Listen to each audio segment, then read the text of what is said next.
Assalamualaikum warahmatullahi wabarakatuh. Alhamdulillahirrabbilalamin. Wassalatu wassalamu ala rasulil amin wa ala alihi wa ashabihi wa man tamasaka bisunnatihi ila midin. Pemirsa dan pendengar Raja TV dan Radio Roja yang muliakan Allah SWT. Alhamdulillah, segala pujian syukur kepada Allah. Di pagi hari yang baik ini kita dapat melanjutkan bahasan kita tentang faedah-faedah dari sejarah Islam. Semoga Allah SWT senantiasa membimbing kita untuk meluangkan waktu dalam menuntut ilmu serta memberikan kekuatan pada kita untuk mengamalkan ilmu-ilmu yang telah kita dapat dan juga memberikannya, menyebarkannya kepada orang lain. Di hari yang penuh berkah ini juga kita selalu memperbanyak ungkapan salawat dan salam buat Nabi kita Muhammad sallallahu alaihi wasallam. Allahumma salli wa sallim ala nabiyyina al-karim wa ala alihi washabihi ajma'in. Semoga kita senantiasa diberi kekuatan oleh SWT untuk istiqomah di atas sunnahnya sampai akhir dari kehidupan kita. Pemirsa dan pendengar rahmati Allah Subhanahu wa taala, dalam kesempatan ini kita akan sedikit mengupas peristiwa penting yang terjadi dalam kekuasaan Al-Muqtadir Billah yang telah kita bahas tentang masa kekuasaan beliau di masa Khilafah Bani Abbasiyah, itu Al-Muqtadir Billah. Ada beberapa peristiwa penting yang ingin kita sampaikan. Pertama adalah banyaknya para ulama-ulama yang terkemuka di kalangan umat ini yang wafat di masa beliau, di antara Imam Nasa'i, Imam Tabari, Ibnu Khuzaimah, dan Abu Bakar bin Abi Dawud As-Sijistani, dan beberapa orang ulama yang lainnya yang dikenal, yang sering dinukil dan disampaikan pendapat-pendapatnya oleh para ustaz-ustaz kita. Maka oleh sebab itu mungkin kita sedikit mengenalkan kepada umat, kepada pemirsa dan pendengar tentang sekilas sejarah kehidupan mereka. Sebelum kita masuk kepada pembahasan biografi Imam Nasa'i, ada beberapa peristiwa penting yang kemarin kita sampaikan, yaitu tentang adanya semacam penggantian terhadap Al-Muqtadir Billah oleh para tokoh-tokoh senior dari tokoh kekhalifahan atau pejabat saat itu, dan akhirnya itu diganti dengan Al-Mu'tazzu Billah, Al-Mu'taz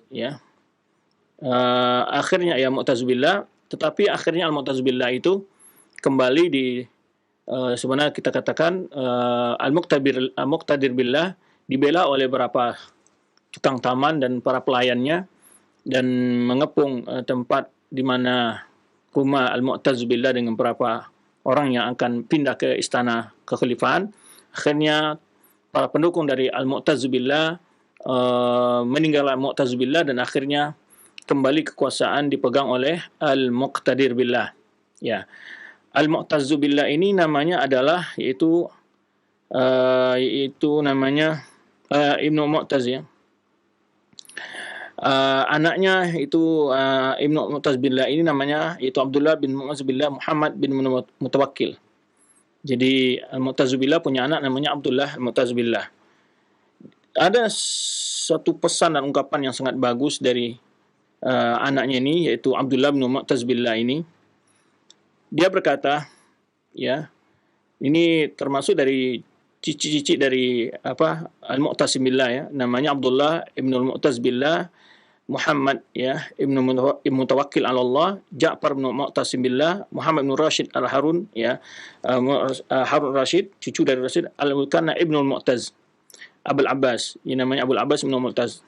Terkenal sekali dengan seorang syair yang ya fasihul baligh ya, seserawan, dan qaisun qadatun nas fil khairi wa daf'i syarri.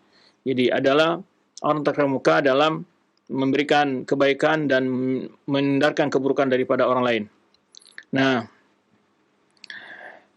sungguh Al-Mubarrid dan Sa'lab meriwayatkan darinya berbanyak hikam dan faedah-faedah dari adab yang sungguh banyak. Nah, ini yang ingin kita lihat sedikit. Sungguh sangat menohok rasanya perkataan-perkataan dia terhadap cara kehidupan kita di hari-hari ini.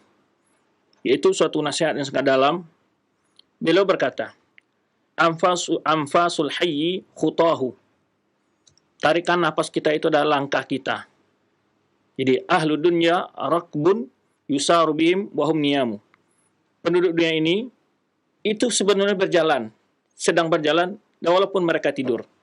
Artinya dia ingin menjelaskan, setiap nafas yang kita hembuskan sebetulnya mengiring kepada kuburan kita, ke arah kuburan kita. Walaupun kita tidur di malam hari, kita sebenarnya sedang menuju sebuah kematian yang sudah pasti, menuju akhir dari hayat kita. Maka dia menggambarkan setiap hembusan nafas kita adalah langkah-langkah menuju kematian, akhir dari kehidupan kita.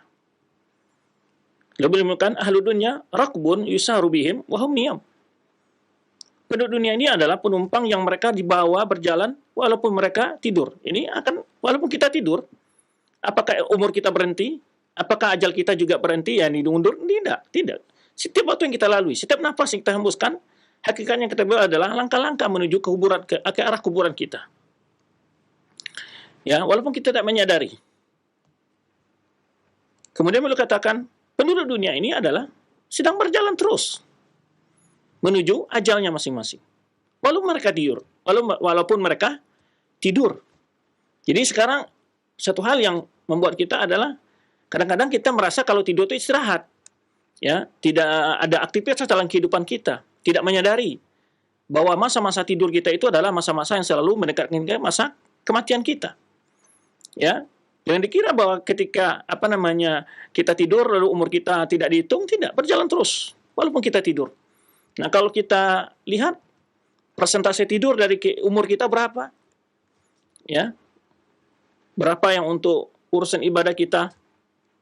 Berapa yang untuk urusan dunia kita?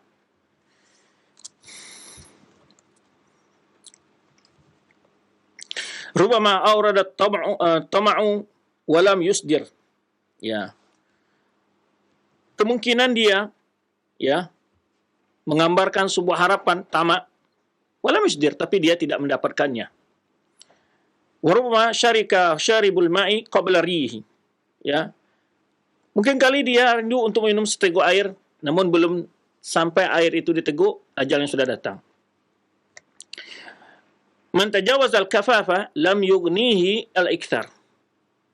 Ya. Orang yang tidak memiliki kepribadian yang menjaga kehormatan dirinya, ya, tidak ada manfaatnya dia itu memiliki hal yang banyak dari harta. Orang yang tidak merasa tamak, orang yang tidak merasa qanaah, yang tidak merasa puas, tapi dia punya tamak sekali. Tidak manfaat bagi dia yughnihil itsar. Walau bagaimanapun diberi Allah, walaupun bagaimanapun Allah berikan nikmat kepada dia, dia tidak akan pernah puas. Karena tidak ada sifat qanaah dalam dirinya. Tidak pernah puas. Selalu merasa kurang. Ketika dia merasa begitu, ada sifat yang buruk timbul dalam dirinya. Kurang bersyukur, ya, melupakan nikmat Allah, karena dia melihat nikmat yang dulu ada pada yang dia miliki belum ada nilainya di sisinya. Kenapa lagi dia akan bersifat kikir. Sifat kikir. Ya, kurang bersyukur, bersifat kikir. Ini penyakit bagi orang-orang yang tamak kepada dunia. Bagi orang-orang yang apa? Yang tamak kepada dunia. Nah, semoga Allah SWT melindungi kita. Ya. Sesungguhnya orang bersyukur, orang yang qanaah hidupnya, ya, walaupun sedikit Allah beli, dia sangat merasakan sudah sangat besar diberi Allah Subhanahu wa taala. Sehingga di dalam hati selalu bersyukur kepada Allah Subhanahu wa taala. Menghargai nikmat yang sekecil apapun diberikan Allah Subhanahu wa taala. Ini faedah dari kata-kata beliau ini. Kullama 'azama qadrul munafas fihi 'azumatil faji'atu bihi. Nah, seberapa ambisi untuk persaingan, ya, munafas untuk menyaingi orang lain dalam dirinya, sebesar itu pula rasa al-faji'ah fihi, rasa kesakitan jiwa, kegelisahan ada dalam jiwanya. Dia ingin lebih dari orang terus. Ya, kullama 'azama qadrul munafas fihi, ya. Jadi orang yang menyaingi dia, ya, merasa dia tersaingi, maka dia akan selalu setiap merasa ada orang yang mengalahkan dia, yang lebih dari dia akan selalu merasa apa? Kecewa, gundah, gelana, sedih, ya, faji'ah, merasa sedih dia. Setiap dia ada melihat orang lebih dari dia. Jadi ada rasa, itu penyakit hasad. Maka beliau sebutkan, man irtahalahu hirsu, ya, adnahu talabu. Ya. Orang digiring terus oleh ambisi, ya, dia akan dibinasakan oleh pencarian ambisi itu. Binasa di dalam jalan itu. Al-hirsu yanqusu min qadril insan wa la yazidu fi hadhihi. ya, keberlebihan, ya, maksudnya dalam hal dunia ini, ambisi yang tinggi terhadap dunia ini, ya, akan mengurangi dari kadar seorang manusia dan tidak akan menambah, yaitu tentang bagiannya.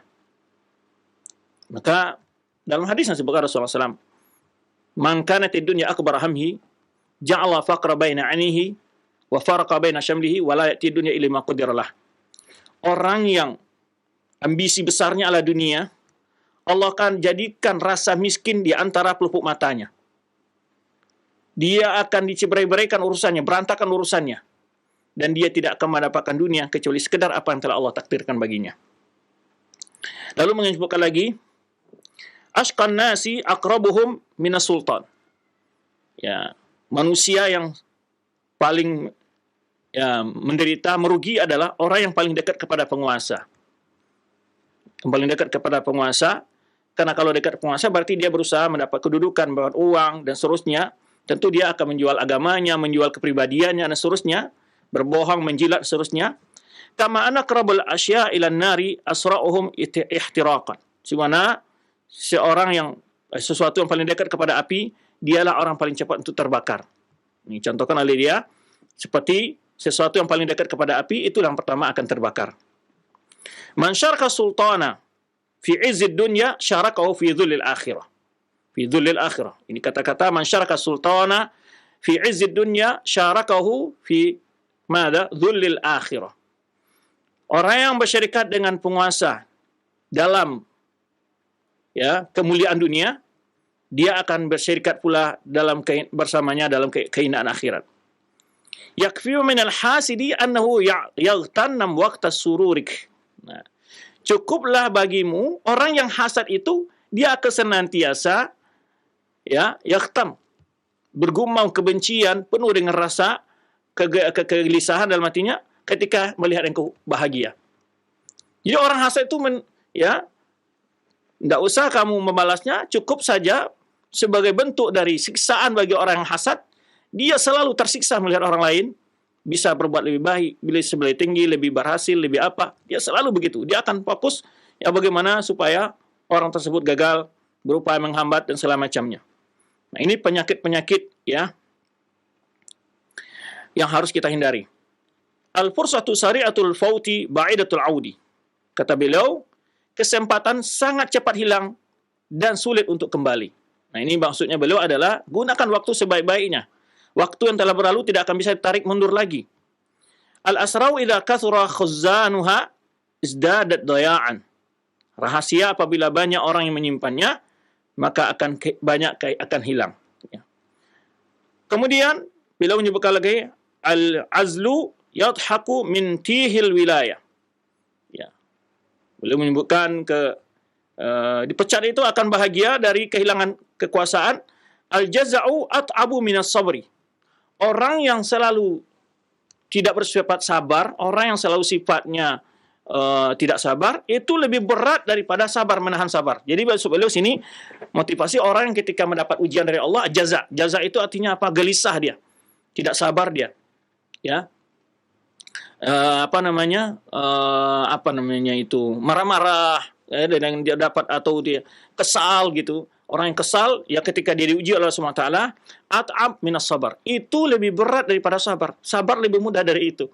Jadi anjuran, kalau kita mendapat ujian dari Allah, mendapat cobaan dari Allah, tidak ada artinya kita jaza. Tidak artinya kita marah-marah, artinya kita,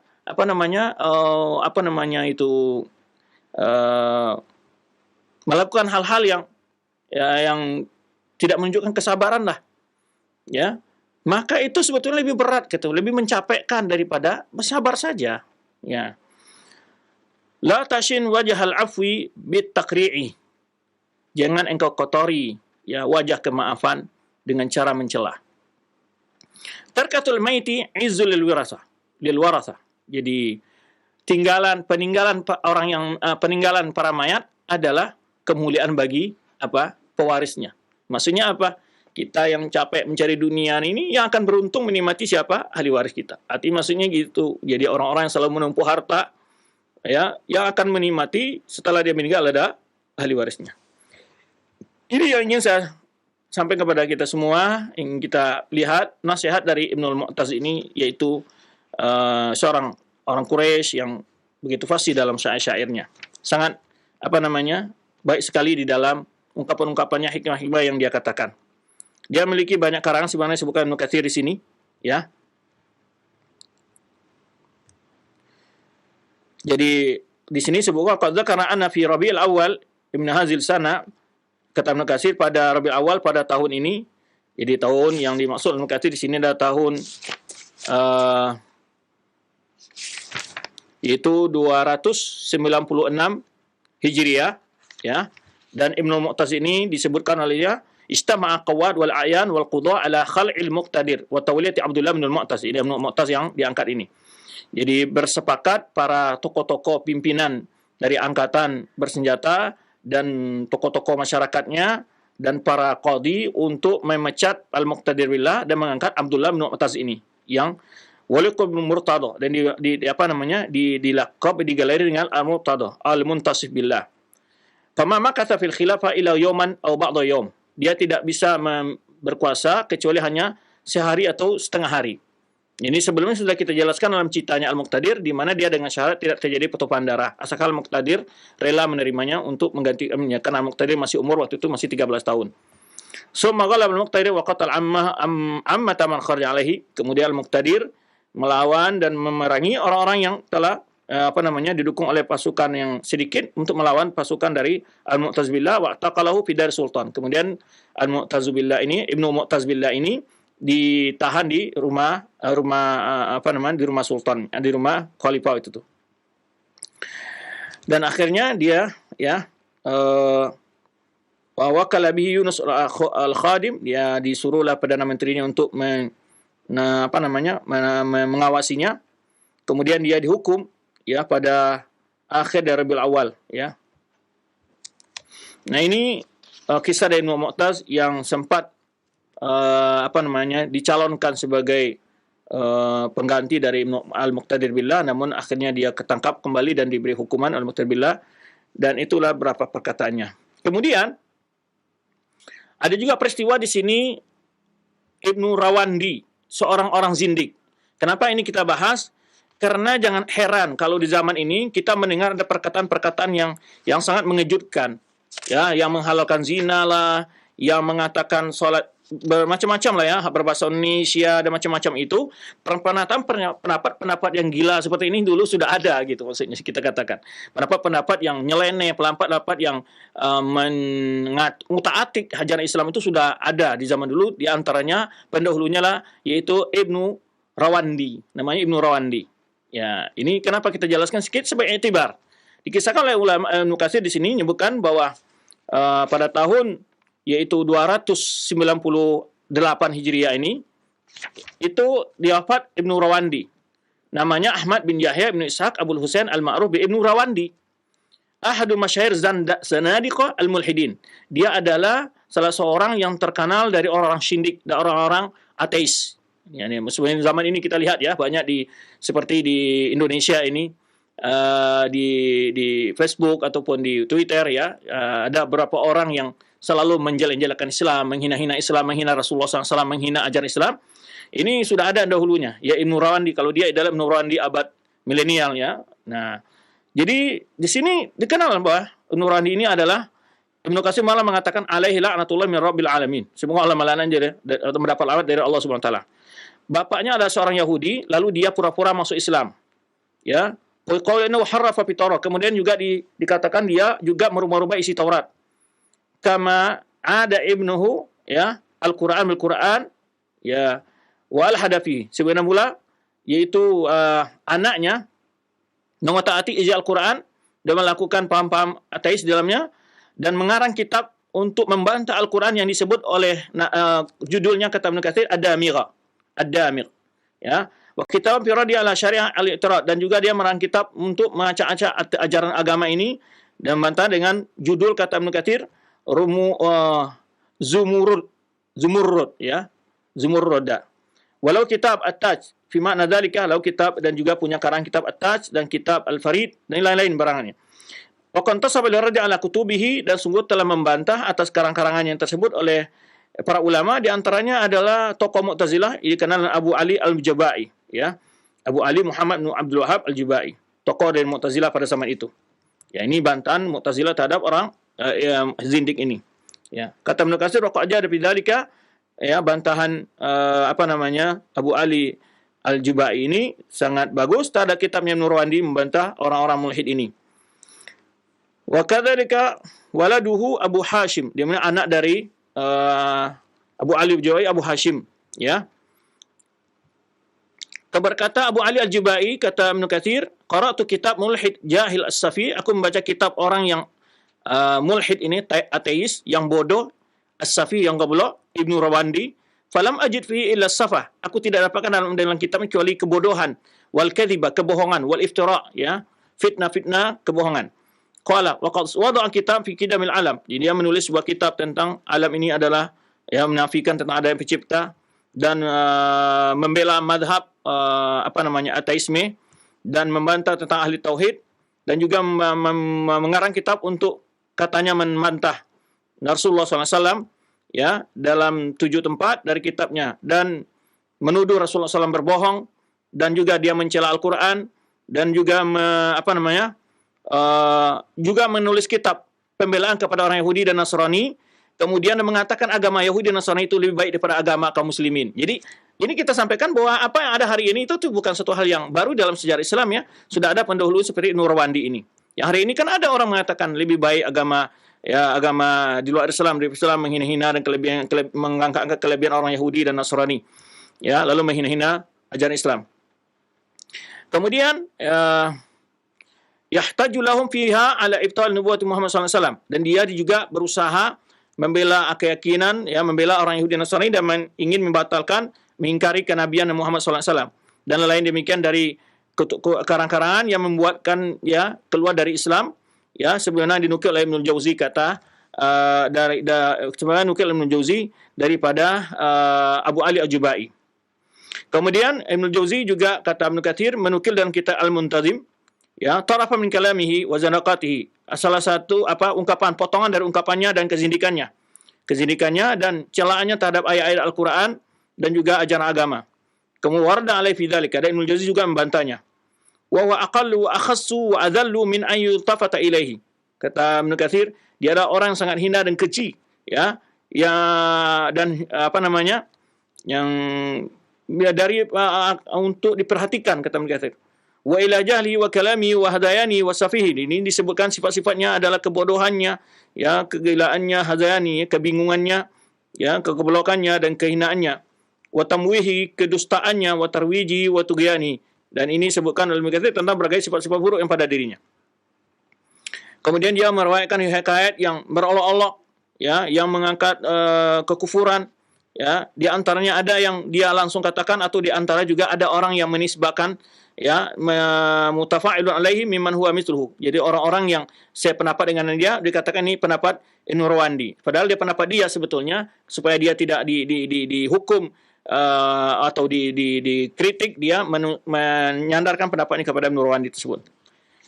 Kemudian, ya, orang-orang sependapat yang sama dalam perjalanannya, kata dalam kekufuran, ya, kata Ibnu Katsir rahimahullah. Wa qala Allah Ta'ala, subhanahu wa ta'ala telah berfirman tentang mereka, kata Ibnu Katsir, wala in sa'altahum la yaqulunna innama kunna nakhudu wa nal'ab, jika engkau bertanya kepada mereka, sungguh mereka akan jawab, kami ini sekadar berolok dan bermain-main. Qul abillah wa ayati wa rasulikum tum tastahzi'un, katakanlah Muhammad, apakah dengan Allah dan ayatnya dan rasulnya kalian berolok? La ta'tadhu qad kafartum ba'da imanikum, jangan cari alasan, sungguh kalian telah kafir sekalian beriman. Jadi ayat ini memang hukuman bagi orang-orang yang melolok ajaran agama ini, ya, sebagaimana terjadi orang-orang yang munafikin sama Nabi SAW. Ya. Kemudian juga disebutkan di sini bahwa Abu Isa Al-Warraq juga teman akrabnya Ibnu Rawandi ini. Ya. Falamma alima an-nasu bi amrihima, tatkala manusia tahu dengan pandangan-pandangan mereka, penguasa saat itu menangkap Abu Isa ini, lalu ditahan ditahan, ya, dalam tahanan sampai ia meninggal. Adapun Ibnu Rawandi, dia lari bersembunyi di Ibnu Lawi Al-Yahudi. Ibnu Lawi Yahudi, di seorang orang Yahudi. Kemudian dia menulis kitab, ya, fi muddati muqamihi selama dia dalam persembunyian di rumah orang, di tempat orang dituntut. Kitab ini disebut dengan ad-damigha lil Quran. Tujuannya untuk menolak Al-Quran. Ya, tidak berapa waktu setelah dia itu menulis, ya, dia meninggal, ya. Kata Ibnu Katsir rahimahullah.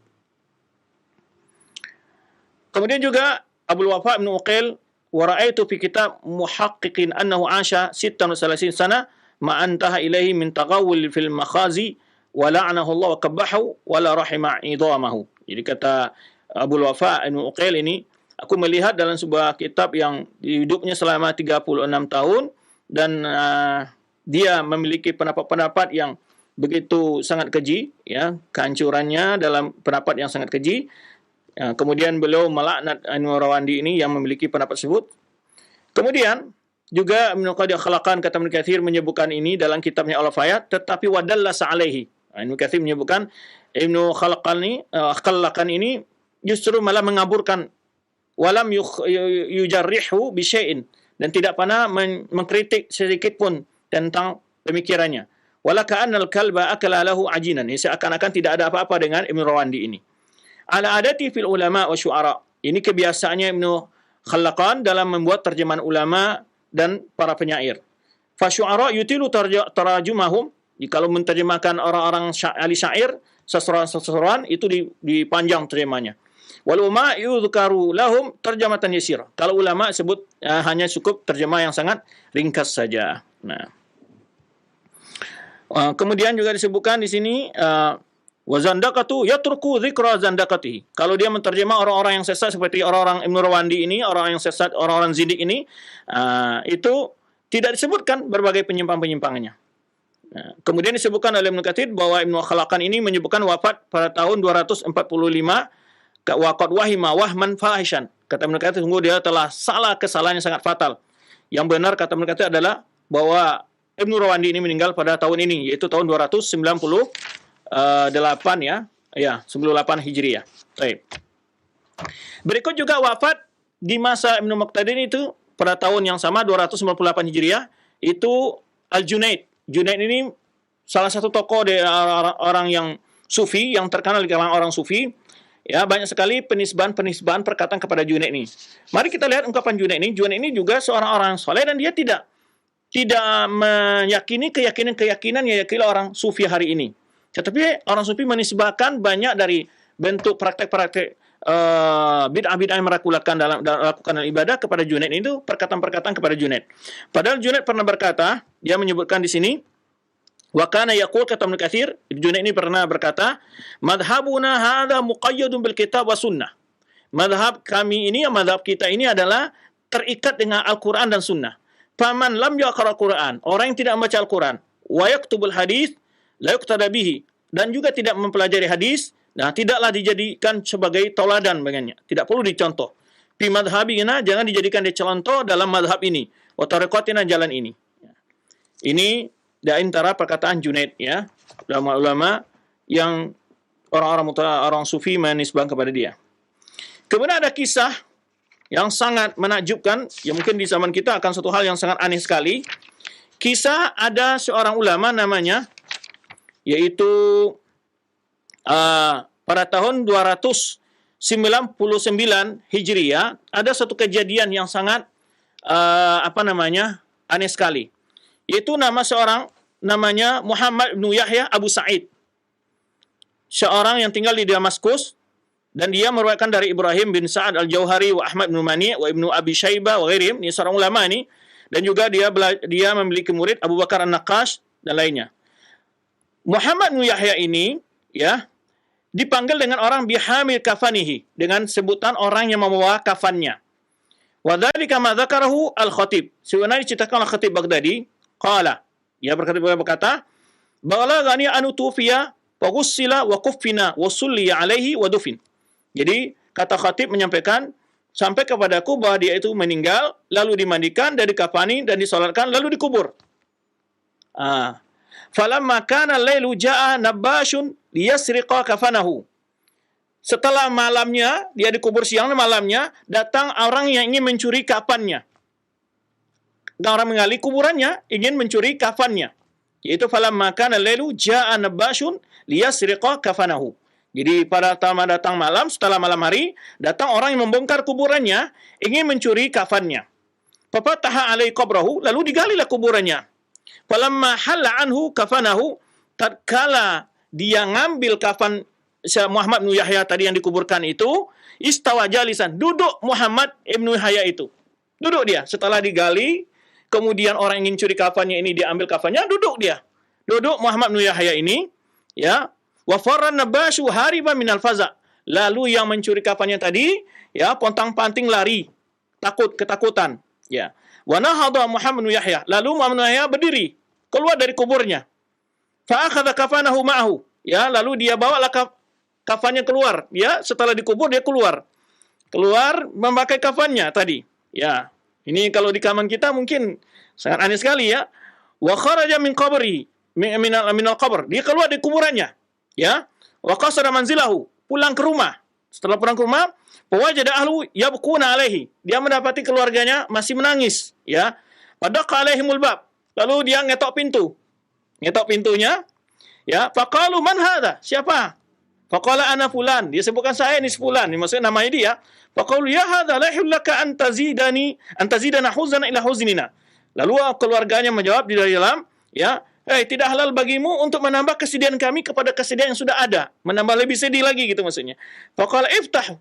Lalu dia berkata lagi Muhammad bin Yahya ini kepada keluarganya, bukalah pintu. Wallahi ana fulan. Demi Allah saya ini si fulan. Fa'arafu sautahu. Lalu mereka mengenal suaranya, keluarganya tadi. Falamma ra'au farihu bihi farhan syadidan. Tak kala keluarganya melihat dia pulang, ya, dengan memakai kafannya, keluarganya bahagia dan kebahagiaan yang sangat besar. Wa abdallahu huznahum sururan. Kesedihan mereka diganti Allah dengan kebahagiaan. Summa dzakarahum ma kana min amrihi. Kemudian Muhammad bin Yahya Abu Sa'id ini menceritakan kepada mereka apa yang terjadi dari peristiwa kejadian dia. Ya. Dan juga cerita orang yang mengali kuburnya. Wa ka'annahu qad asabathu saktatun. Jadi lalu disebutkan oleh Khatib Baghdadi seakan-akan dia ini disebut oleh kita sekarang ini adalah mati suri. Jadi berhenti jantungnya berdetak gitu ya. Tapi belum mati dia. Nah, makanya Khatib Baghdadi menyebutkan seakan mungkin kenapa dia bisa hidup lagi. Nah, kalau di kita mungkin sudah heboh ya, orang mati bisa hidup. Kemarin juga berapa minggu yang lalu ya, pernah juga ada berita seseorang meninggal kemudian hidup berapa 1 jam atau 2 jam mungkin meninggal lagi. Nah, ini dia hidup. Kata Khatib Baghdadi, mungkin dia adalah asabu saktatun. Saktatun ini penyakit, yaitu jantung yang dia mungkin jantungnya diam, yaitu walam yakun qad mata haqiqatan. Sebenarnya dia belum mati benar dia. Cuman aja jantungnya berhenti berdetak. Faqaddarallahu bihaulihi wa quwwatihi. Di sini Allah dengan kemahakuasaannya, ya, kekuatan Allah Subhanahu wa taala, an ba'da hadzal nabash. Allah mengirim orang yang ingin mencuri kafannya ini. Fafataha alaihi qabrahu, yang membuka kuburannya, menggali kuburannya. Fakana dzalika sabah hayati. Maka adalah hal itu menjadi kembali dia hidup ke bumi ini setelah dia mati. Fa'asha ba'da dzalika iddat sinin. Setelah itu dia hidup beberapa tahun. Summa kana wafatu fi hadhihi sana. Kemudian dia wafat pada tahun ini, pada tahun 299 Hijriah. Jadi kenapa kita belajar dalam sejarah juga ada peristiwa-peristiwa yang menghebohkan itu ya, juga ada gitu. Mungkin lebih menghebohkan ini. Kalau yang peristiwa kemarin yang diberitakan itu hidupnya 2 jam atau 1 jam ya.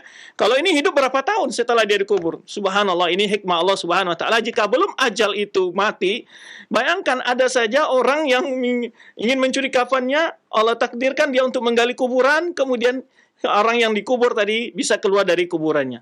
Ya, ini suatu hikmah ya, ketika memang kalau belum ajal, ya, walaupun sudah dikubur, namun kembali lagi ke dunia. Baik. Ini kita dikejar waktu ya, karena kita mau sedikit masuk ke terjemah Imam An-Nasa'i. Ya. Berikutnya kita masuk kepada Imam An-Nasa'i. Nah, Imam An-Nasa'i ini terjemahannya cukup panjang juga, ya.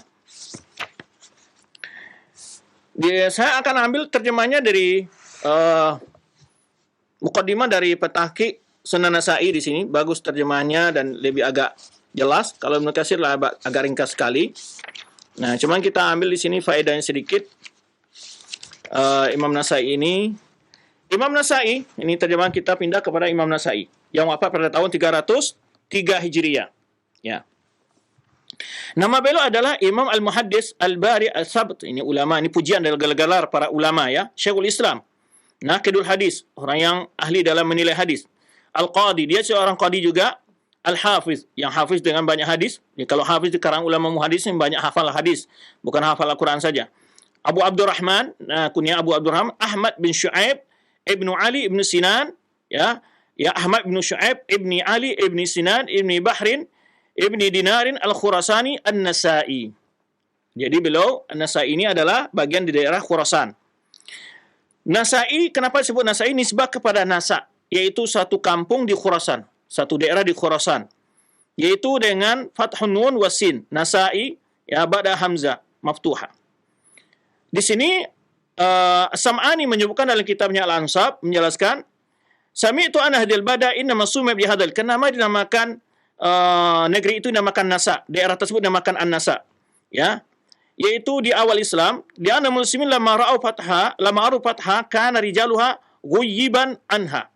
Jadi tak kala kaum muslimin ketika mau menaklukkan kota ini, daerah ini, yaitu para laki-lakinya semua keluar dari kota itu. Faharabatun nisa al-ghudha, lalu yang menghadang para pejuang kaum muslimin adalah wanita.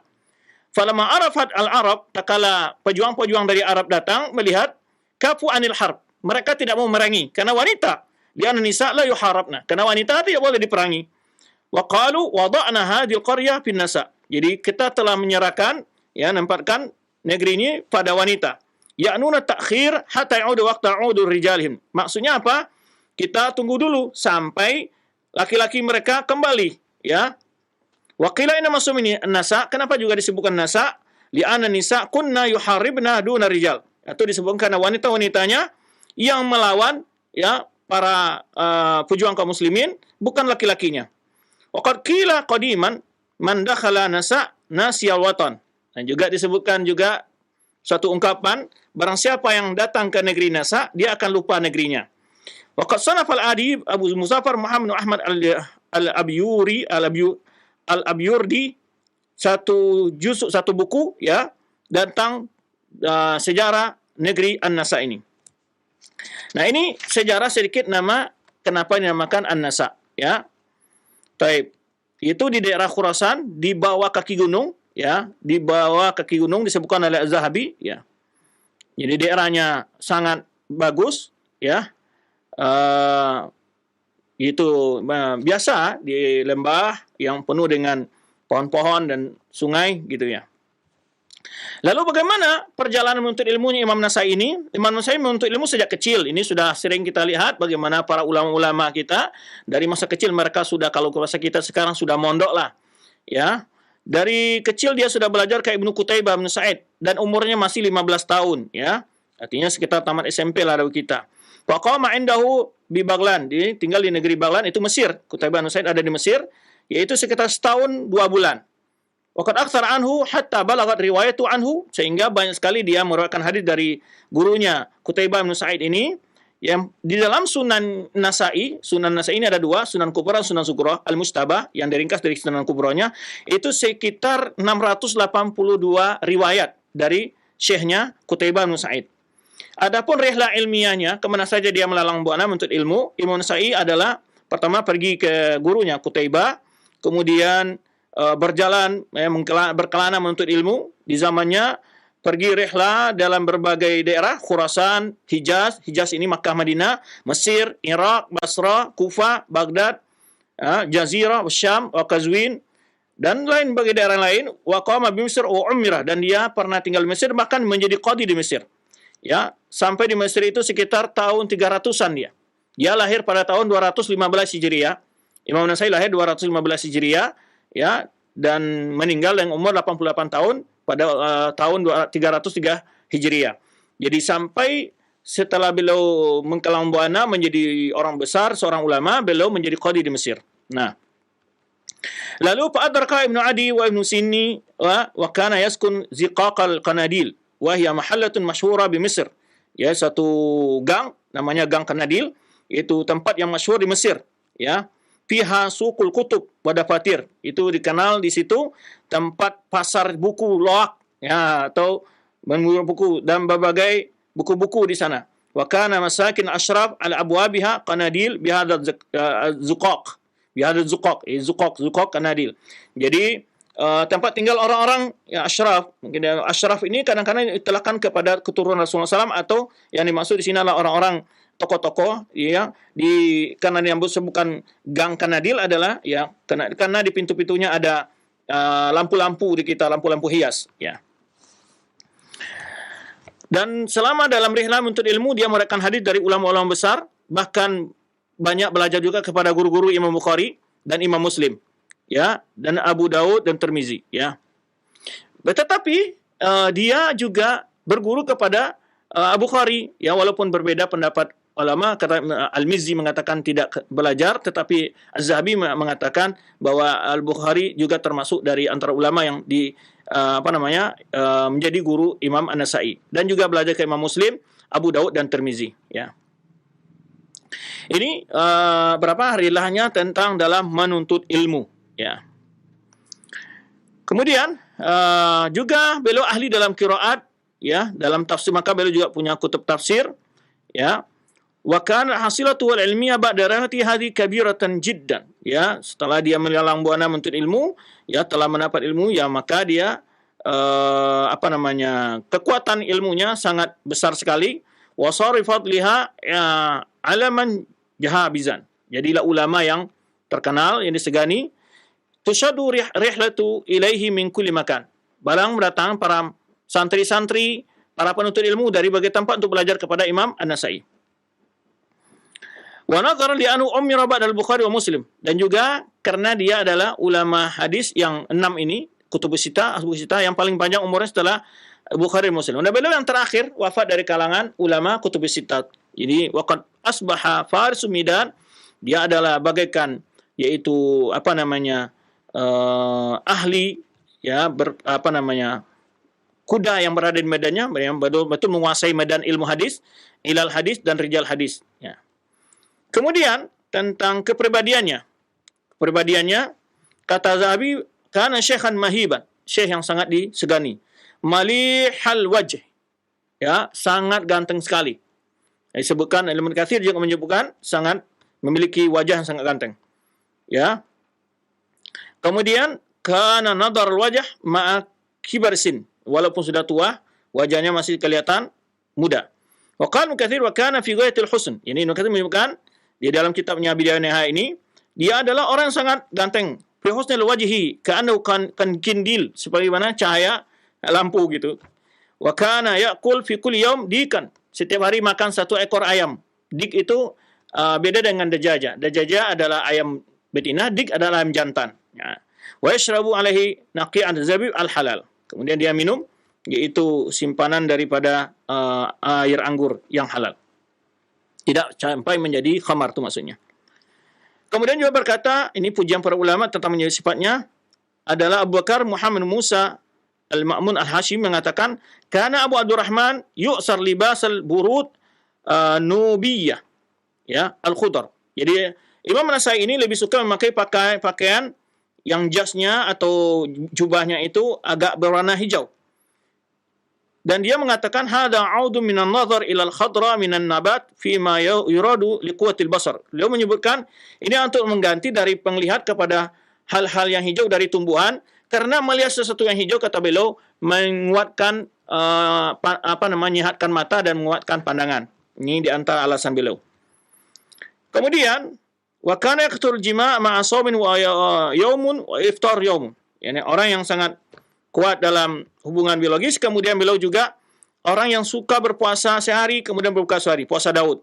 Wa kana lahu arba'u zawjatin yuqasimu lahunna. Dia punya 4 orang istri dan membagi waktu-waktunya. Wala yakhlu ma'a dzalika min jaritin, dan juga mempunyai budak yang 2 orang yang dia beli dengan 100 dirham. Kemudian dia menyamakan pembagiannya, baik malam maupun finansialnya, sama seperti kepada istri-istrinya yang bukan budak. Kemudian ini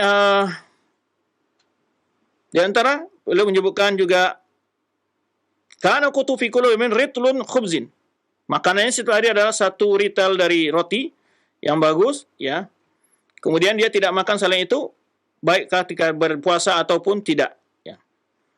Kemudian juga wa kana yaksur aqlu duyuk al-kibar tushtara lahu. Ya, di sini tadi yang disebutkan, maka disebutkan bahwa dia orang beliau adalah sangat suka memakan daging ayam pejantan gitu ya, ayam yang jago. Menurut faedah kata beliau bahwa itu termasuk menguatkan dari kekuatan dalam kejantanan seseorang. Ini disebutkan di sini oleh penulis ya, ataupun Ibnu Katsir menyebutkan dari ini, menukil dari ini perkataan Abu Bakar Muhammad bin Musa Al-Ma'mun Hashimi. Berkata Hakim, yaitu Imam Hakim pengarang buku kitab Al-Mustadrak, aku mendengar Abu Husain Muhammad bin Muzaffar berkata, aku mendengar masyayikhana di Mesir, aku mendengar guru-guru kami di Mesir yang tarifuna Nabi Abdurrahman Nasai bi taqaddum wal imamah. Mereka semua mengakui tentang kehebatan ilmunya Imam Nasai. Wasifuna min ijtihadi fil ibadah bil laili wan nahar. Dan mereka juga memuji bagaimana kesungguhannya Imam Nasai dalam beribadah baik malam dan siang. Ya, wa muwadhabati 'ala al-haji wal ijtihad, dan juga kesungguhan beliau selalu ingin berhaji dan juga dalam menuntut ilmu. Kemudian ini masih banyak ya penjelasan ulama di sini, hampir mirip penjelasannya. Guru dan murid-muridnya tadi sudah kita sebutkan, guru-gurunya di antaranya tadi sudah Qutaibah bin Sa'id, kemudian juga Imam Bukhari, Imam Muslim, Abu Dawud dan Nasai ya. Kemudian beliau banyak sekali mempunyai guru, disebutkan di sini gurunya sekitar 450 orang. Ya. Berkata Imam Zahabi ketika menyebutkan terjemah Imam Nasai, yaitu gurunya sampai 70, dan diriwayatkan dalam kitab Sunan Nasai itu sekitar 334 orang gurunya, ya. Kemudian ditambah lagi dan kitab yang lainnya itu 114 orang, menjadi jumlah semuanya 450 orang. Itu jumlah gurunya, ya. Kemudian muridnya sangat banyak juga, terkenal di antara murid beliau adalah Abu Awana, ya, seorang pengarang kitab hadis juga. Likasri murid Imam Nasai an hufadhi asri wa huwa lam yatajawaz 15 min umrihi. Karena begitu banyak Imam Nasai meriwayatkan dari para ulama-ulama yang hidup di semasanya, beliau masih dalam usia 15 tahun. Dan kemudian juga lamanya umur beliau membuatkan beliau banyak memiliki murid-murid yang begitu ya hebat. Nah, kemudian di antara disebut ke sini murid-murid beliau ya seperti Imam Tahawi, itu murid beliau juga.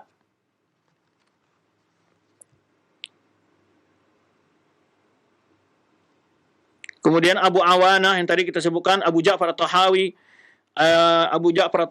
lalu hadis juga. Kemudian Abu Awana Al-Sfirini, kemudian Abul Qasim Tabrani, Imam Tabrani yang memiliki kitab Mu'jamul Kabir, Mu'jamul Awsat, Mu'jamul Saghir ya.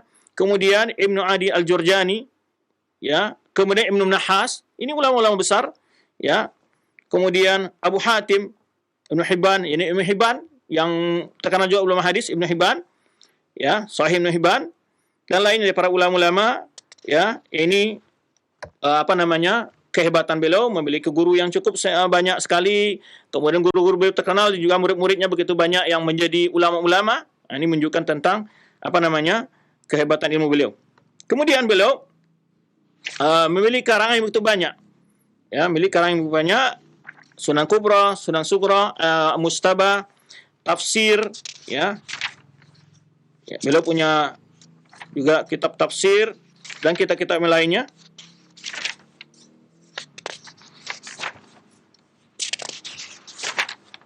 Nah, jadi karangan beliau ya, di antaranya Al-Ikhwal Akhawat, ini disebutkan sini oleh Ibnu Atsir ya. Dia memiliki kitab yang banyak dalam ilal dan sebagainya.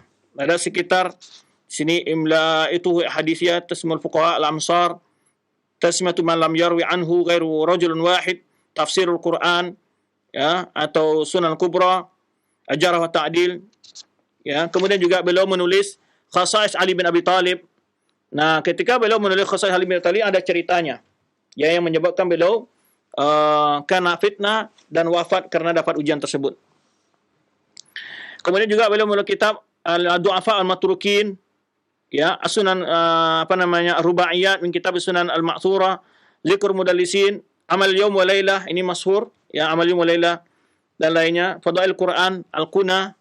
Ini banyak sekali dari karang-karang beliau, ada sekitar tulisan beliau 31 yang disebutkan di sini, cukup banyak. Baik, wafatnya beliau. Nah, ini wafatnya beliau ini kita sebutkan sedikit. Jadi, setelah beliau dalam umur yang begitu panjang, ya, dalam beribadah terkenal dengan perjuangan ilmu dan ibadah, kesungguhan beliau, ya, beliau pindah dari Mesir ke Damaskus atau Hims, Palestina. Lalu beliau di sana melihat orang-orang yang begitu fanatik kepada Muawiyah radhiyallahu anhu.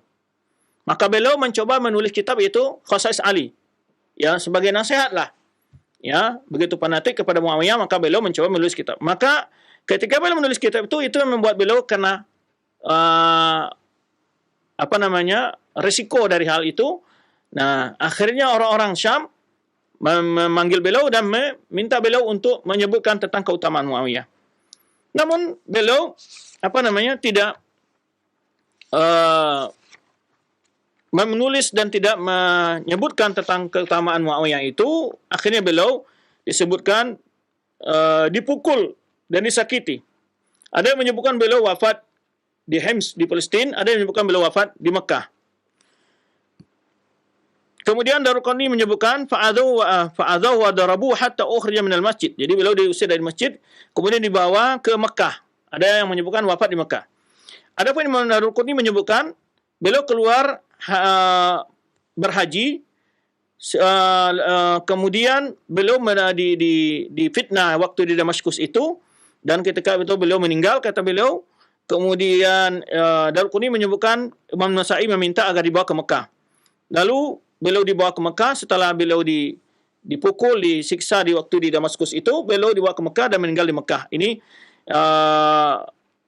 jelaskan Daruqutni, ya, dan beliau dikuburkan di Mekah. Namun ada lagi yang menyebutkan bahwa beliau itu dikubur di Palestina. Ya, ini pendapat dari Abu Sa'id bin Yunus dalam Tarikh Mesir. Ya, beliau menyebutkan beliau wafat di Palestina masa ini di hari Senin, ya, bukan di Mekah. Baik, di sini seorang ulama Taqiyul Fasi dalam Aqdus Tsamin dalam Tarikh Biladul Amin, yaitu tentang sejarah Makkah, ulama-ulama yang hidup di Makkah.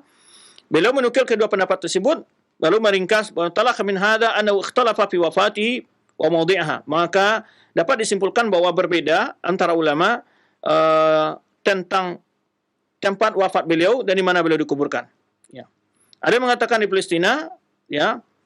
Waqala itu pendapat dari Imam Tahawi dan Ibnu Yunus wa Ibnu Khair, dan ini juga yang dipilih oleh Zahabi wal Jazari Ibnu Nuqtah dalam Taqiyidna wa Safadi wal Mizzi wa Ibnu Khalaqan. Ini pendapat seorang ulama di situ bahwa beliau wafat di Palestina. Dan dalam pendapat menyebutkan lagi bahwa beliau wafat di Mekah. Ini pendapat dari Imam Daruqutni, ya, yang disebutkan oleh Imam Hakim dari Muhammad bin Ishaq al-Asfahani dari guru-gurunya yang dari Mesir. Dan ini juga pilihan dari Ibnu Athir bahwa beliau adalah wafat di di Mekah, bukan di di Palestina. Taib. Ada kisah juga sedikit yang dinisbahkan beliau adalah qad zama jama'atun min ahli ilmi anna nasi kana mutasyayyi'an. Ada sebagian ulama mengatakan bahwa nasa ini berfaham tasyayyu', ya. Seperti kata Ibnu Khalaqan, wa kana yatashayya', ya.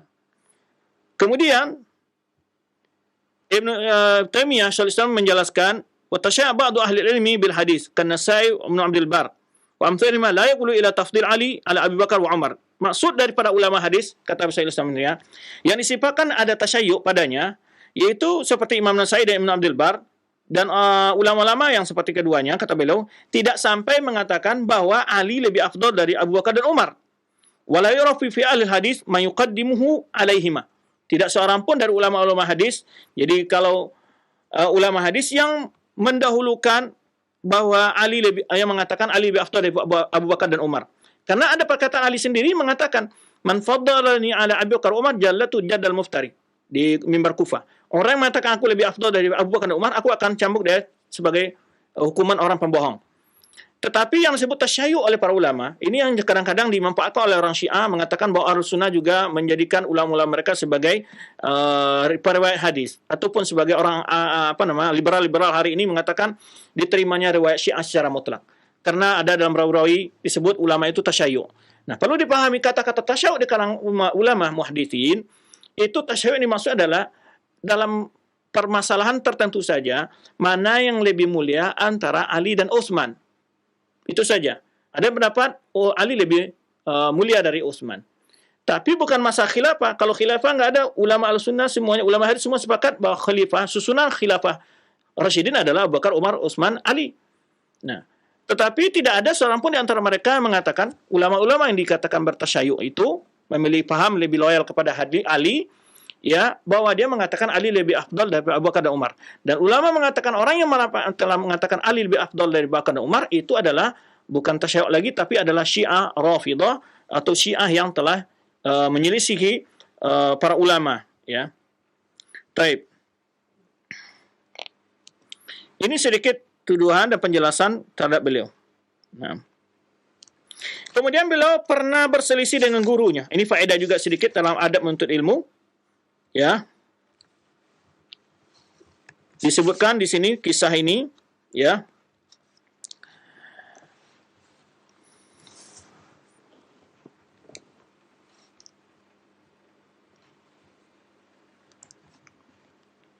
Kenapa Imam Nasai tidak mentahdis haddatsana Haris bin Miskin? Kenapa dia tidak langsung mengatakan demikian?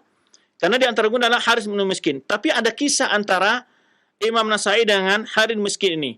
Ringkasnya menceritakan, pada satu kali Imam Haris bin Miskin ini berbicara tentang sultan, tentang penyimpangan-penyimpangan gitu, barat muridnya. Ini satu riwayat mengatakan demikian. Lalu Imam Nasai masuk dalam pakaian seakan-akan dia berpakaian yang jubah dan menggambarkan dia seperti seorang jasus. Ya, dikira oleh Ibnu Miskin, Haris bin Miskin ini adalah seorang jasus. Ya. Jadi apa penyebab terjadinya ini sehingga Imam Nasai diusir dari majelisnya. Tapi Imam Nasai tidak berhenti dari belajar dari gurunya ini, tetap belajar, cuman beliau tidak berada di hadapan gurunya, berada agak di sudut yang tidak terlihat oleh gurunya. Begitu adab beliau, ya, biar guru beliau tetap mendapat ilmu, namun beliau tidak menampakkan dirinya di hadapan gurunya. Nah, ada sebab menyebutkan di sini bahwa, ya, di antaranya Ibnu Asir menyebutkan min hadil waqi'an Imam Nasai kana wari'an mutaharriyan. Ya. Disebutkan bahwa Haris Ibnu Miskin ini khaidun fi umur tata'al bi sultan, berbicara dalam persoalan yang berhubungan dengan penguasa. Faqadima Abu Abdurrahman fadakhala ilaihi. Maka Imam Nasai masuk, kemudian masuk ke dalam majlisnya fi ziyyin ankarahu. Jadi dalam pakaian yang mengagetkan Imam Haris bin Miskin ini. Qalu kana alaihi kubaun tawilun, yaitu menyebutkan dia memakai topi yang panjang besar wa qasar tawila. Ya, fa ankara zayyahu wa khafa an yakuna min ba'dil jawasis. Lalu gurunya Haris bin Miskin ini mengingkari hal itu dan mengira ini bagian dari orang mata-mata dari para penguasa. Pamana'u min dukhul ilaihi. Maka gurunya Haris bin Miskin ini melarang Imam Nasai untuk ikut belajar ke majlisnya. Fakana yaji'u fayaqadu khalfal bab. Maka Imam Nasai datang tapi duduk di belakang pintu. Ya. Wa yasma' ma yaqra'uhu an-nas. Maka dia mendengar apa yang dibacakan kepada Imam Nasai. Ya, min kharij, dari luar. Waman ajli dzalika lam yaqul, karena itulah Imam Nasai ketika meriwayatkan dari gurunya ini Haris bin Miskin tidak menyebutkan hadatsana wa akhbarana, tetapi bima quri'a alaihi, ya, tapi dikatakan dibacakan kepadanya. Di sini disebut Nasir bahwa di sini menunjukkan tentang kewaraan Imam Nasai. Wara'nya Imam Nasai mutaharriyan, ya, sangat hati-hati. Ala taru yaqul fi kitabi Haris bin Miskin qira'atan alaihi. Yani mana dalam karena dia tidak, supaya dia tidak dikatakan berbohong, karena dia orang banyak tidak melihat dia di majlis Haris bin Miskin, maka dia dalam meriwayatkan hadis dari Haris bin Miskin menyebutkan Haris bin Miskin qira'atan alaihi, yang dibacakan kepadanya. Wa ana asma, saya mendengar. Wa la yaqulu fihi, dia tidak mengatakan haddatsana. Ini kewaraannya, kejujurannya. Tapi dia tidak mengatakan haddatsana. Wala akhbarana, juga tidak mengatakan akhbarana. Kama yaqulu an baqil masyayikh, sebagaimana dia katakan dari syekh-syekh yang lain. Maka di sini para ulama, ya, fahadi adabun yabaghi an tahalla bi tulabul ilmi fi kulli makan wa zaman.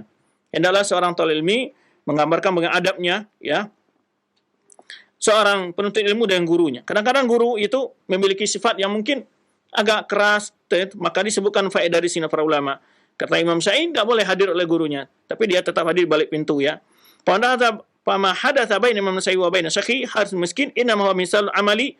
Apa yang kejadian antara Imam Nasai dan gurunya harus miskin adalah suatu kenyataan, ya, pembuktian, ya. Misal arsal qawaid Imam Nasai al-jalil al-qadar li kulli talib ilmin lita'adu ma syekhi, yaitu perumpamaan contoh teladan bagaimana praktek nyatanya Imam Nasai mempraktekkan adab seorang talibul ilmi beradab sama gurunya, ya. Apa yang wajib atasnya min azimi hurmati, dari menghormati gurunya, ya. Ayasbir ala jafwati tasdur min syekhihi, yaitu hendaknya sabar dari berbagai kesalahan atau kekasaran yang datang dari gurunya. Au su'i khuluqin, karena guru itu juga manusia, ada kelemahan atau buruknya akhlak gurunya. Wala yasuddu dzalika an mulazamati, tapi itu tidak membuat dia untuk tidak belajar kepada gurunya. Fa inna dzalika anfa' li talib, ini ada lebih baik, ya, bagi seorang penuntut ilmu di dunia dan di akhirat. Wa qala al-Mu'afi Ibnu Imran, al-Mu'afi Ibnu Imran berkata, "Mathalul ladzi yaghdab 'ala al-'alim," ya, "mathalul ladzi yaghdab 'ala asatinil jami'." Jadi, orang yang marah kepada gurunya seperti orang marah kepada tiang masjid, itu istilahnya dikatakan oleh al-Mu'afi. Itulah faedah dari kisahnya manusia ini. Walaupun beliau diusir oleh gurunya, ya, tapi beliau tetap bersabar, tetap aja belajar. Nah, ini satu adab ini disebutkan oleh para ulama, ya, di antara Ibnu Athir dan lain para ulama mengambil istinbat di sini. Adab seorang talibul ilmi, jika terdapat dari gurunya ada sifat-sifat yang membuat dia mungkin tersakiti, namun seorang murid tetap bersabar dengan jafwah guru, kesalahan gurunya, ya.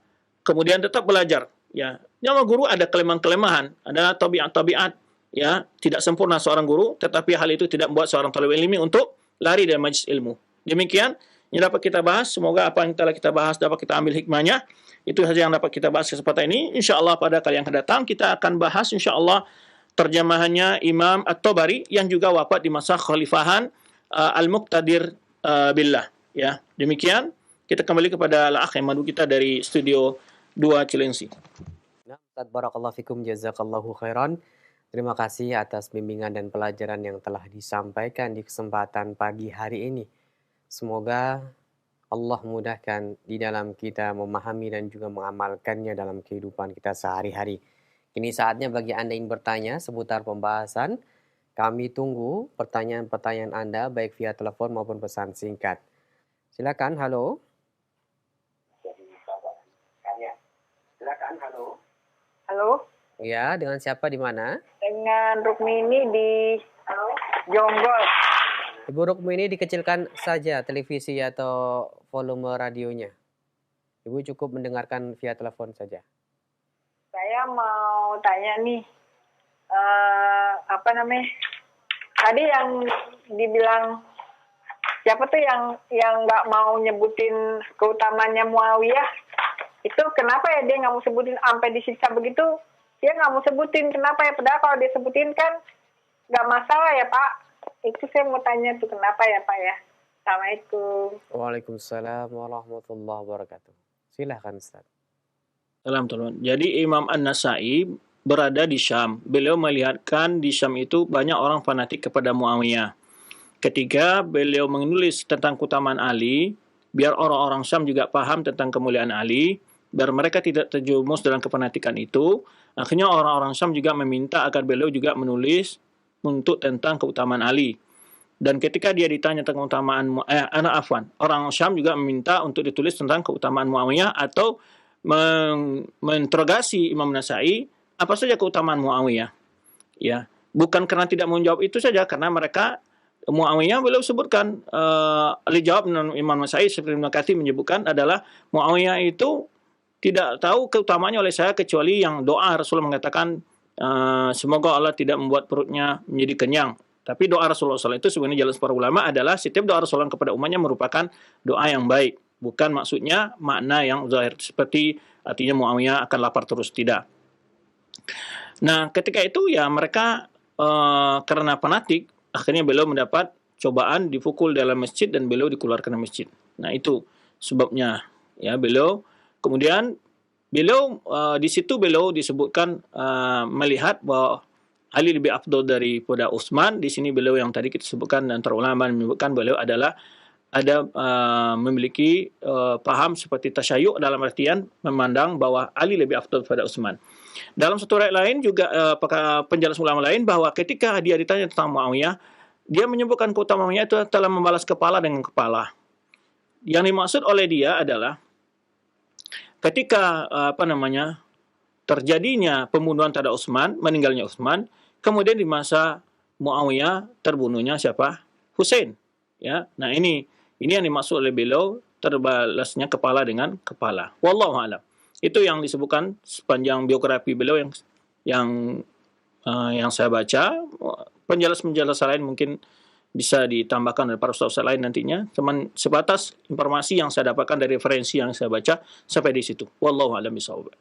Jazakallahu khairan Ustaz. Terima kasih atas jawaban yang bermanfaat ini. Selanjutnya kami berikan kesempatan kembali bagi pendengar dan pemirsa TV Roja yang Anda ingin menyampaikan pertanyaan via telepon. Silakan.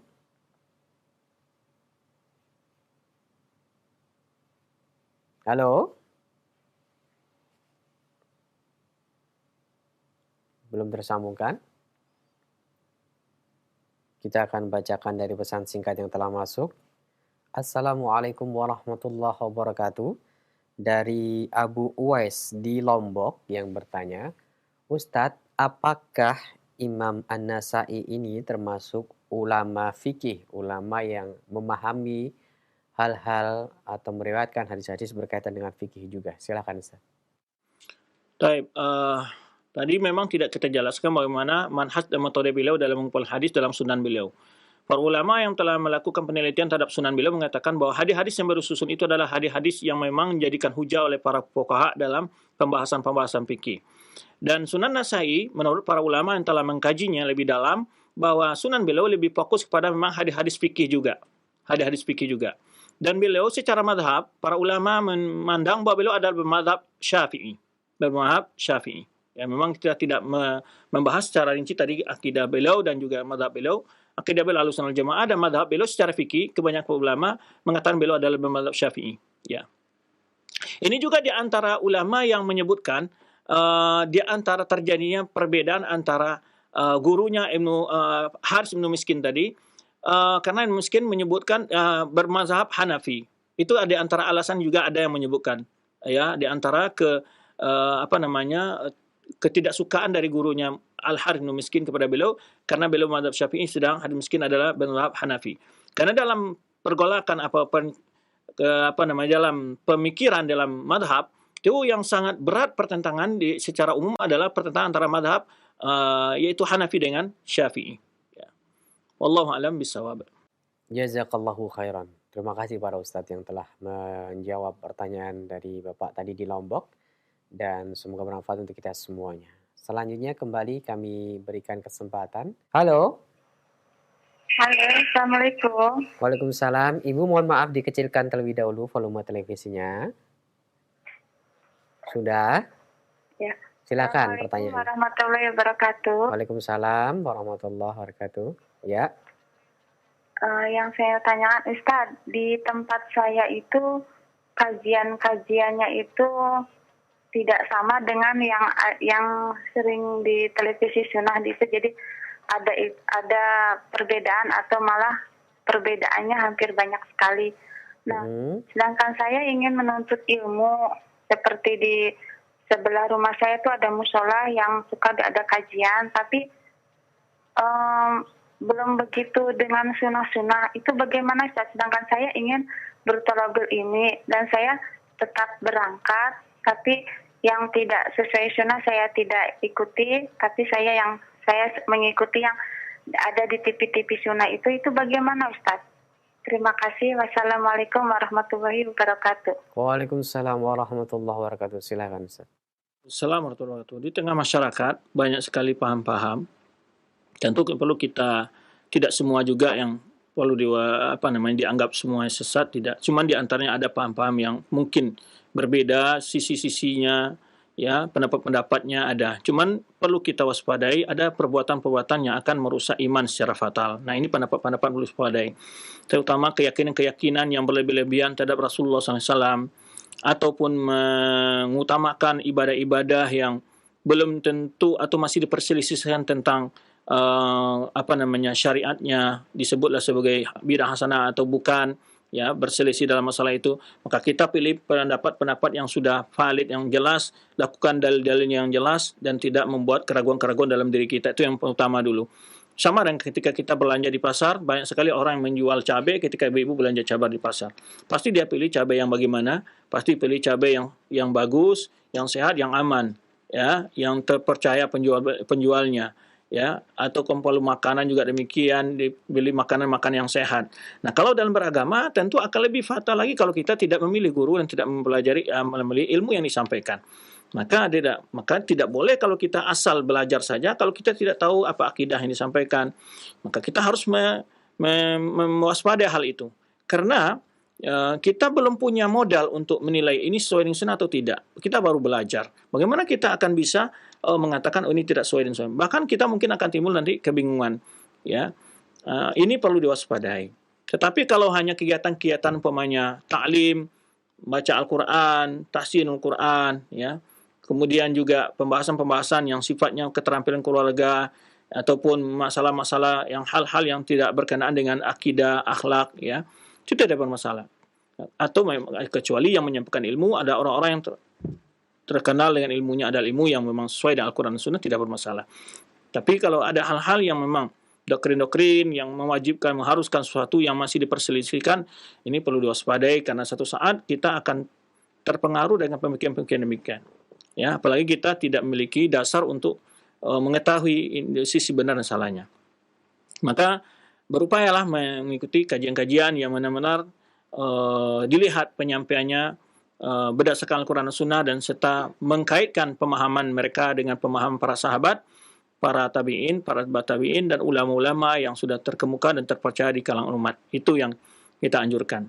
Namun jawaban ini tentu perlu disesuaikan dengan kondisi masing-masing. Tidak bisa di general, disamaratakan. Berbeda antara kondisi satu tempat, kondisi tempat lain, antara satu masjid dan masjid yang lain, atau kondisi seseorang dalam kemasyarakatannya juga berbeda-beda. Tapi jawaban ini jawaban umum yang dapat saya jawab. Ya, semoga apa yang disampaikan dapat dipahami. Demikian, wallahu a'lam bishawab. Barakallahu fikum, jazakallahu khairan. Terima kasih para Ustadz yang telah menyampaikan jawaban dan nasihat bermanfaat. Berikut kami akan bacakan dari pesan singkat dari Abdullah di Cilengsi yang bertanya, Ustadz, pada masa para imam tersebut dikisahkan memang dalam keadaan yang tidak stabil, banyak terjadi konflik-konflik politik dan kepentingan, baik itu dalam kerajaan maupun dalam dakwah. Nah, bagaimanakah ketika para imam ini difitnah, disudutkan, kemudian ada yang disiksa, mereka tetap mengajarkan agama ke masyarakat. Bukannya ketika saat ini ulama dicaci, difitnah itu menjauhkan umatnya dari mereka. Nah, bagaimana sikap para imam ini terhadap cobaan-cobaan seperti itu dan terus menyampaikan dakwahnya? Silakan. Tentu kita semua tahu, ya, bahwa di dalam menegakkan kebenaran sangat berat tantangannya. Bahkan para nabi pun ada yang dibunuh, ada yang disiksa, ya, dan semacamnya. Itu sudah sunatullah, ya. Dan itu bukan sebuah kehinaan ketika seorang nabi dibunuh, bukan kehinaan bagi dia, tapi itu meningkatkan kedudukan kemuliaan syahidnya di sisi Allah Subhanahu wa taala. Namun di dalam berdakwah juga perlu, setelah kita berupaya berdakwah dengan ilmu, mengikuti cara yang terbaik, ya, manhajnya para anbiya, manhajnya para sahabat, berdakwah sesuai dengan poin-poin yang dengan ilmu yang matang, dengan kesabaran yang matang juga. Namun ujian tetap datang, itu sudah qadar Allah. Kita tetap bersabar, ya. Nah, para ulama itu sudah dahulu dicaci, dimaki. Para nabi juga demikian, dikatakan pembohong, pendusta, gila, ada yang mengatakan mereka gila, tukang sihir, penyair, macam-macam lah. Fitnah itu sudah ada sejak dahulu. Namun kita, yang terutama bagi kita adalah jangan mundur dari karena fitnah tersebut, terangkan kebenaran pada masyarakat, bersabar menghadapi demikian, yakin dengan pertolongan Allah Subhanahu wa taala. Dan Allah Subhanahu wa taala pasti akan berikan kemenangan kepada dakwah yang benar-benar berjalan di atas Al-Qur'an Sunnah dan sesuai dengan pemahaman para sahabat. Itu pasti ditolong oleh Allah Subhanahu wa taala. Maka bahkan ketika satu dibunuh, tumbuhnya 1.000 orang. Itu sudah kenyataan. Hari ini alhamdulillah dakwah itu menyebar dengan media-media yang ada, ya, dan fitnah-fitnah bila dibanding dengan fitnah-fitnah yang dialami para ulama dahulu, wah sangat kecil apa yang kita alami. Kita pernah bercerita tentang bagaimana fitnah beratnya yang dihadapi Imam Ahmad dari kalangan orang-orang Mu'tazilah, ya, dan tidak sedikit ulama yang jatuh korban saat itu. Ya, ini menunjukkan betapa pentingnya umat ini selalu dibina dan akidah-akidah yang benar supaya mereka tidak terfitnah, tidak termakan dengan berbagai fitnah-fitnah yang disebarkan oleh orang-orang yang ingin merusak agama ini dari dalam maupun dari luar. Maka kita tetap berupaya maksimal. Dan segala daya upaya kita maksimal. Kita harus juga tidak boleh takut dan juga tidak sembrono. Artinya menantang tanpa ada keperhitungan yang jelas. Juga tidak demikian. Kita berjalan sesuai dengan aturan, baik aturan agama maupun aturan pemerintah, ya, sesuai ikuti dengan baik, ya, itu yang kita lakukan. Bila aturan-aturan itu sudah kita jalankan, namun tentang tetap kita hadapi, ya itu sudah sunatullah. Nah, begitu, ya, ujian-ujian itu pasti ada. Makanya tidak semua orang bisa kuat di dalam perjalanan dakwah ini. Tidak semua orang yang bisa mampu untuk tegar dalam menegakkan kebenaran. Ya, maka oleh sebab itulah keutamaan yang Allah berikan kepada orang-orang berjuang di jalannya, terutama para ulama-ulama yang telah mengorban waktu mereka, perasaan mereka, kebutuhan keluarga mereka, ya, dan segala apa yang mereka berikan. Disitulah terletaknya kemuliaan yang kemuliaan yang Allah berikan kepada mereka. Wallahu a'lam bishawab. Jazakallahu khairan wa barakallahu fikum Ustaz. Terima kasih atas kesempatan untuk kami menimba ilmu dari Ustadz dan mendengar jawaban-jawaban dari beberapa pertanyaan yang telah masuk. Nampaknya pertanyaan tadi merupakan penutup di pertemuan kita. Sebelum kami akhiri, mohon Ustadz memberikan ikhtitam. Fadhal Ustadz. Terima kasih banyak para pemirsa dan pendengar yang telah bergabung di kesempatan ini. Semoga Allah SWT senantiasa memberkahi waktu kita, ilmu kita, dan segala kebaikan yang telah Allah berikan kepada kita. Kita diberi juga kesabaran, ya, dalam menghadapi berbagai tantangan-tantangan dalam dakwah ini, ya, dan istiqomah hendaknya berpegang di atas sunnah ini sampai akhir kehidupan kita. Terima kasih juga buat teman-teman yang telah ikut membantu dan terselenggaranya acara ini dengan baik teman-teman di Studio 2 Cilengsi maupun Studio di Mini Studio Imam Syafi'i. Semoga Allah SWT senantiasa menjaga kita dalam kebaikan dan menjauhkan kita dari segala keburukan. Subhanakallahumma wa bihamdika asyhadu an la ilaha illa anta astaghfiruka wa atubu ilaik. Wassalamualaikum warahmatullahi wabarakatuh.